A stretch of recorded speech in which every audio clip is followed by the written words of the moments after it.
Nurses mapacho kaendi kuromboro ywak kaluwore koda kwan manok mag nurses mantiere ute thieth kata obedo ni kuonde tiegruok mopogore opogore to koro nurses opong'o malich mokalo e romo margi mabende koro gibago giyango kanyiendo ni nyaka koro ne kaka kwan machalo kamano inyalo medi ka giyango ni higni mabiro biro yudo ni ute thieth onge koda nurses to mago eko mantiere oko mabende nosomo kos machalo kamano endo thoth malich mokalo kuom mano gijiwo mar mondo mi piny owacho oyone kaka koro inyalo med kwan gi.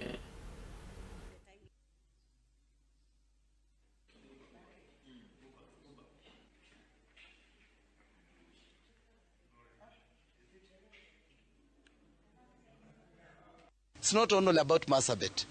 As we talk today, there is strike ongoing in Meru.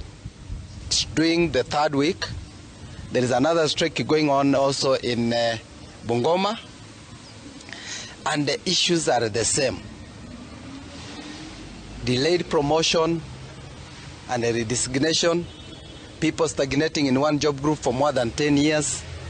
The leadership and the board of the KHRAC that they need to fast track this welfare strategy so that we can have a framework from a government mandated body that would then even inform the budgetary allocations across the board, because that is one of the problems that we have, that we devolved but we never costed the health function. The strike have greatly affected the service delivery. You know, clinical officers are the backbone of the health service delivery, particularly at the outpatient centers.